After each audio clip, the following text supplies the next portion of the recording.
Back then we called it making it, right? You don't think you can make it, do you? And I would turn on the radio and go, pretty sure I can play like this Rock You Like a Hurricane, Scorpions. I can do that. So my guest today is a man whose life has been shaped, shaken, and ultimately saved by music. Wes Geer picked up a guitar, not just as an instrument, but I'd say as a weapon. It's his way to fight pain, rage, confusion, the chaos of youth. You know you got a problem when the guy you're buying cocaine from says, hey man, you got a problem. He became the co-founder and guitarist for Head P.E, a band that fused punk, metal, hip-hop in a rebellious roar that resonated with an entire generation. Some say misfits, others say seekers. I knew I was using it as a muse, to go into the dark cracks of creativity, the shadows. Late nights on tour buses, moments of personal darkness. From the spotlight of the stage to the silence of addiction recovery, music followed him and guided him. I felt this calling in my gut, like you're not done and you should be up there playing. Later, Wes would tour with Korn, one of the biggest rock acts of the era, only to realize that fame wasn't the finish line. Healing was. Look, I'm not here to suffer. Well, if I'm not here to suffer and I'm supposed to be sober and I'm supposed to be a musician, then how do I help people and make a living? Today, Wes is the founder of Rock to Recovery, a nonprofit that uses the power of music not to just entertain, but to heal. How having my guitar would just change the energy in the room. You have all these hurting, self-loathing, lost people. And then in that ultra raw state, introduce a little guitar. I was like, wow, it was very profound, to say the least.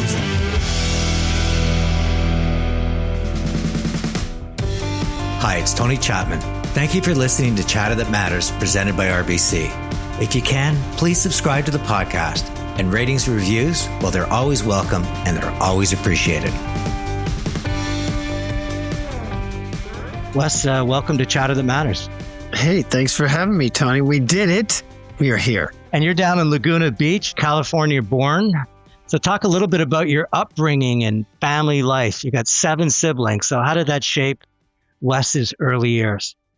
My dad had 5 kids and he was a doctor. And my mom had 2 kids and she was a nurse, and they worked together. That had nothing to do with how they met or anything. I mean, my dad was courting my mother, as it were. And she said, okay, I'm into this marriage thing, but I got to have one more kid. So imagine they already had 7. And then so I'm actually technically the 8th. Then my parents split up at 5 and mom took us back east. And when we were back east, my grandfather was an accomplished carillon player, which is the bell towers, orchestrating pieces by Bach or whomever. And my grandmother played violin.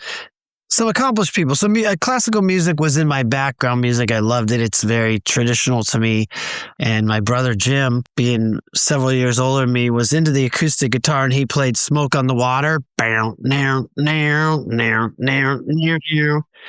And when I heard that little flat 5, I was like, ooh, what's that? It's like cutting and edgy. I remember that stuck with me. And so I definitely started playing guitar at 14, to learn how to make the sounds, like hearing Randy Rhoads, who played with Ozzy Osbourne, his first record, and, Eddie Van Halen. And, I was into all sorts of stuff.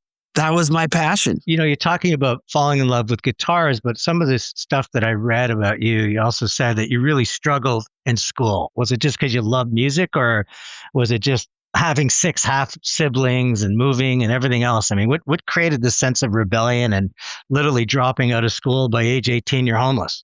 I think it's a combo of both of how I was wired. I think, missing my dad had something to do with it, and I'm not playing victim here, stuff I uncovered much later. I think kids need to have a father, even though my grandfather was around, it wasn't quite the same as having that masculine role model. I think that studies show that kids tend to run amok more frequently without a dad around. We moved a lot, and I think I already had a bit of insecurity. We were in, Hingham, and then we were in Norwell, and then my mom connected with her high school sweetheart and remarried. So we went back to California. So then I was in Fountain Valley, then I was in Garden Grove. And Garden Grove, I got a nice crew of friends. I got some roots there, but then my family got us a great house and a great deal in El Toro, which is Laguna Hills, El Toro. And so that was a great move, for the family. But it was, I remember being really bummed, like leaving all my friends and having to start over yet again. And when I did a timeline of my addiction and my destruction, it was like, wow, there's a correlation there. So I started smoking weed and getting crazy with beer and booze, and then, doing drugs in high school at a young age. It was, I was wired a little different in that regard than some. I saw one of your interviews where you talked about even in the world of rock and roll, people would say, Wes, you drink a lot. Yeah, we have this joke in the circles of sobriety, because I'm sober 18 years now, is like, you got a problem when the guy you're buying cocaine from says, hey, man, you got a problem. My first band called Head P.E. We went on tour with Korn, and Korn was selling out arenas. And Jonathan Davis, the singer of Korn, pulled me aside and was like, dude, I heard about your drinking. So my reputation preceded me. And it wasn't for my amazing guitar playing, although probably a little bit of that, but it was my drinking he wanted to talk to me about. Where did the name Head P.E. come from? I had this little funk song that we never used. It was so not our style, but the singer sang, my head is heavy with my thoughts today. And I said, hey, Heavy Head, how about that for the name of the band? And back then, all the bands were doing, Deftones, Korn, Snot. It was all singing. So my bass player said, how about just Head? Oh, and so the PE. So we were just Head forever, and we wanted to be Head. But when you do record deals, at least how it was in those days, you have these lawyers that want to look for problems. And so they said Head won't fly. So we were on large amounts of drugs, and we didn't want to change the name. We loved the name. And there was bands out there called like UK Subs or Mission UK, which would put kind of where they were from. So we were really into aliens and all this stuff. This is back in the 90s. So I was like, how about Head P.E.? We're Head from planet Earth. And we thought, Run DMC, Head P.E., this is great. It was actually horrible. Reading about you're homeless, you got Domino Pizza, you're trying to form a band, lots of things are going on. How did you keep it all together to the point where this band went more than just sort of playing bars, but you actually signed a record deal? Keeping it together is relative. Once Head started getting together and finding some traction, that's when I discovered hard drugs, methamphetamine and ecstasy and all that stuff. Prior to Head, that band, I was just kind of a really heavy weekend drinker kind of guy, go out beer, pitchers of beer and tequila and stuff. But then I discovered this like in Huntington Beach, Costa Mesa. At this time, there was a really cool artist scene, snowboarding, skateboarding, bands, Deftones, Korn, what would later become Sugar Ray, and all these bands. We played clubs together, right? I knew I was using it as a muse, to go into the dark cracks of creativity, the shadows, because the stuff I had written before was really kind of dorky and cheesy. And so it was kind of working. And next thing you know, we're selling out local clubs and getting in magazines as, Black Fly Sunglasses and these other companies were supporting us because they thought we were cool. But at the same time, I got fired from my day job, and I ended up living in my car. So looking back, did it change the way you wrote songs? Did you have different contexts that, as you said, you use meth as your muse, but just living in your car and that existence has got to change the way you view the world as well. I knew this other guy, I won't name him, and he was a really good looking Berkeley grad. He could play anything by anybody, sing and play.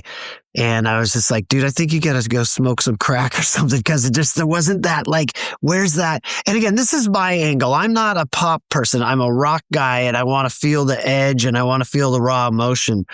For me, yeah, like I said, I knew I was drawing on these emotions, staying up, not sleeping, the evictions, and hanging out with the skateboarders and the punk rockers and stuff, feeling that angst and really tapping into the culture that was around in the 90s.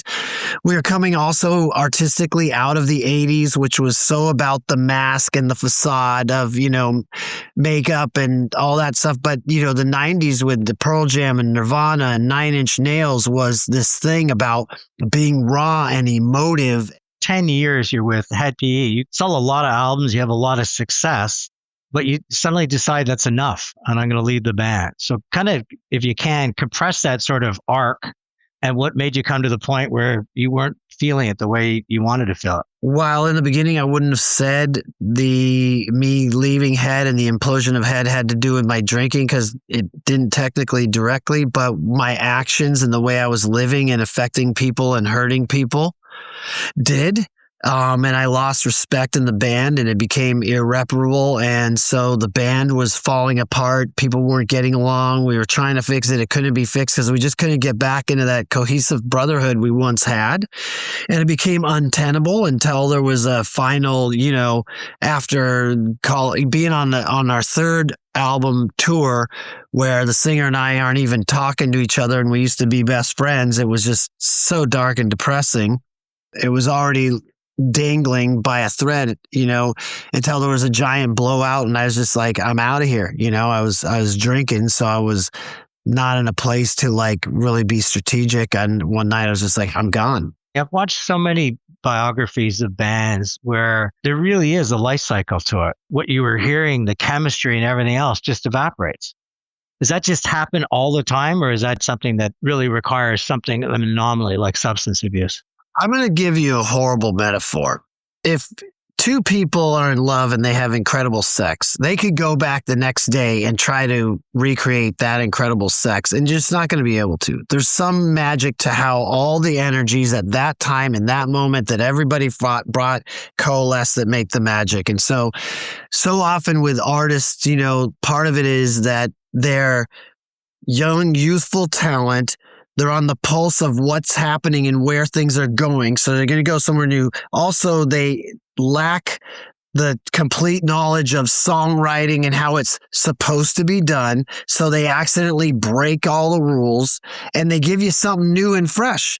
And so how many times can you do that over and over? And, you can't write the same song over and over. It depends on who you are as an artist and the type of band you are. But great artists will reinvent themselves, like understanding like, well, we're not going to write our first record again, but how can we be a new form of great? And then you have usually in rock bands, or at least like ours, we had 6 guys who were just young maniacs, and at first you're holding it together just enough to have that success. But then you get a little older and people want their own thing and they were mad about that. And you grow apart and you don't have the wherewithal. You don't have a coach or you don't have any unifying force to keep it together. So you really have to make a commitment to each other and also learn how to operate and communicate and love and respect each other. And once you lose that, it's so often hard to get back. So, you say one night you kind of snapped and you left the band and then you go into a fairly dark period. Oh, it was hell.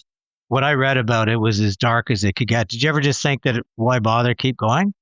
Oh yeah, I've had suicidal ideation many times in my life, and I don't like to share that, but I think it's important because I think a lot more people have it than they realize. But so like I quit the band because it was untenable, and I always thought, well, my ego's not too bad. But when I lost the identity of being a musician and being in my hometown of Huntington Beach, where I used to be able to walk into any bar or club, hey, Wes, and everybody's like, oh, I heard you left the band. I couldn't even, it felt like a kidney punch. It felt like, somebody's telling me my wife was cheating on me or something.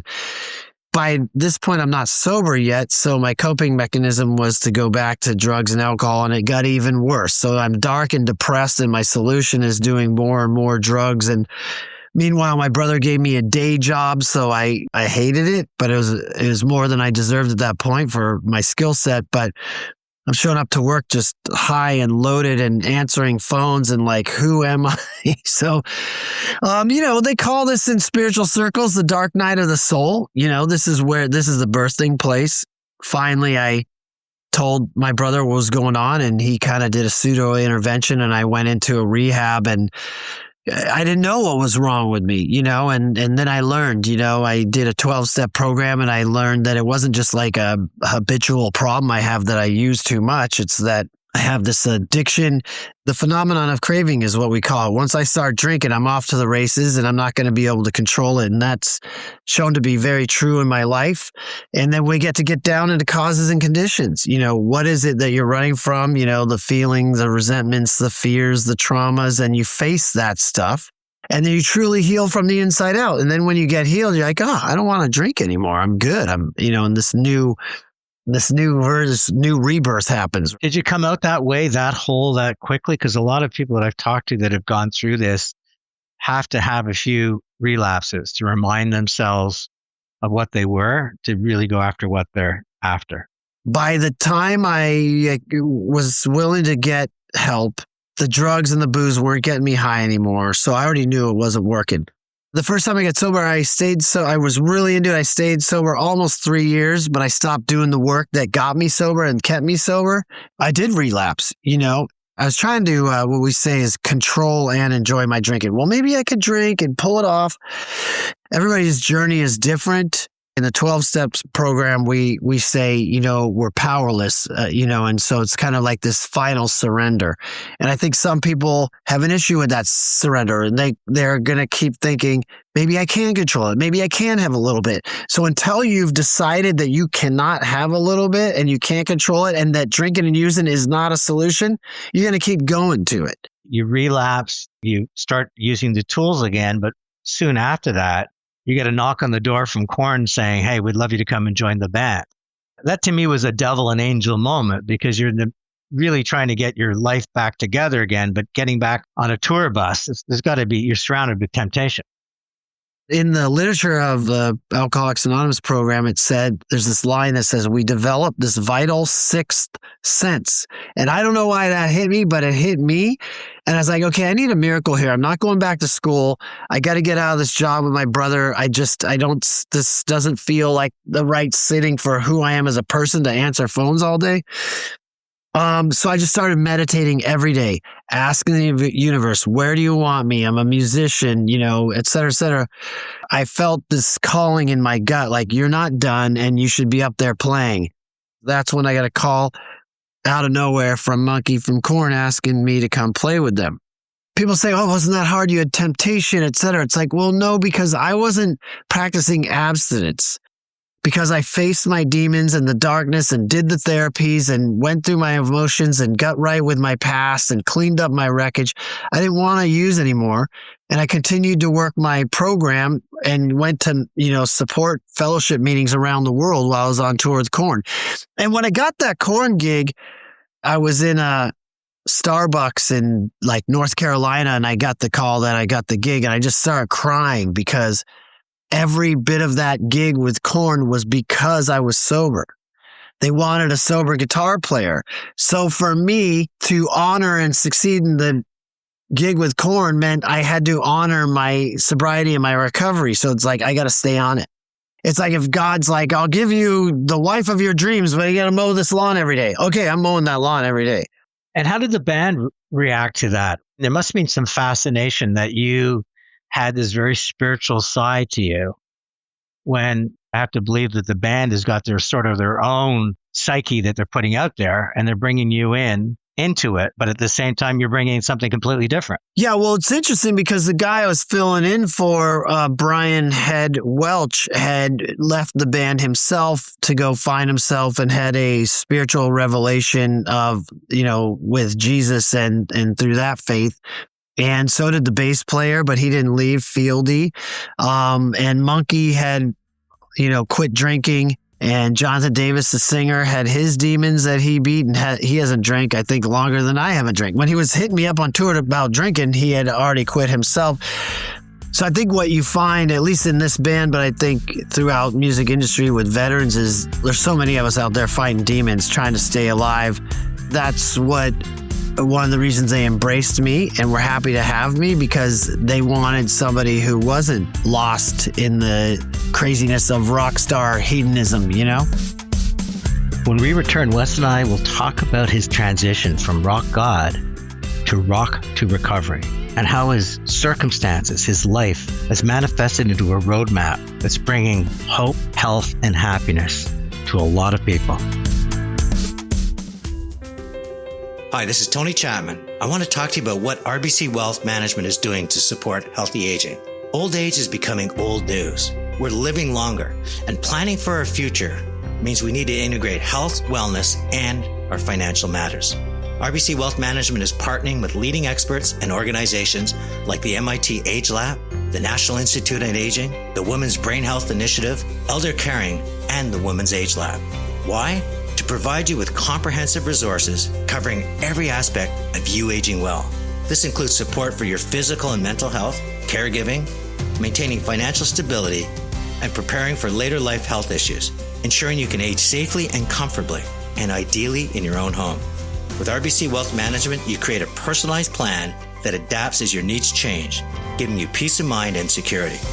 Visit rbcwealthmanagement.com and learn more about healthy aging and start planning for your future. Healthy aging? Well, that matters to you, to me, and to RBC. I'm like this, lowly tweaker guitar player getting to help veterans who were willing to die for our country. There's no greater honor. And it goes back to like the gift that recovery gave me, that I can be of service. Today, my special guest is Wes Geer, one of the rock gods who succumbed to a lot of demons, but he found a way to channel his rock back to recovery. This is the thing that I hear you talk about it. It's almost these two Wes's. There's the Wes that used to play music, and then there's somebody that really feels, and again, this is the way I see it, you found your calling. You had to go through all of this to be part of it, because it's like your eyes shine a different way when you're talking about it. Yeah, it's taken many incarnations. A phrase in the literature is that we do this out of necessity rather than virtue. So a lot of people go, wow, that's so great what you're doing. Well, it's not like I was a saint. I was desperate to pay my bills. And the Korn gig was going away, and I knew I needed a side hustle. And I got really into self-pity because, here I get this best rock star gig ever. And then I'm like, great, I'm going to be like, whatever it is, age old, broke ass musician again. And I was scared. I didn't know what to do. So I went back to my prayer meditation and just like, I don't have the answer. Show me, guide me. And I just kind of heard that like, look, I'm not here to suffer. Well, if I'm not here to suffer and I'm supposed to be sober and I'm supposed to be a musician, then how do I help people and make a living? And that help people part of the quotient was something I learned in the rooms of recovery, where we're taught to be of service. That's integral to what we do. Well, maybe I could take music into treatment centers. I remember my time in rehab, how having my guitar would just change the energy in the room. You have all these hurting, self-loathing, lost people. And then in that ultra raw state, introduce a little guitar. I was like, wow, it was very profound, to say the least. So I got this download, take music into treatment centers. The name Rock to Recovery came to me. Right out of the gate, we had so many magical experiences with transformations. You talk about how you ask people to channel their pain into songwriting. Is that something that you, again, manifested, or is that something that you took from the 12 steps? Because to me, I thought it was really interesting that instead of just journaling or being vocal about what you've gone through, you're actually turning this into a song or a piece of music. You're crafting something.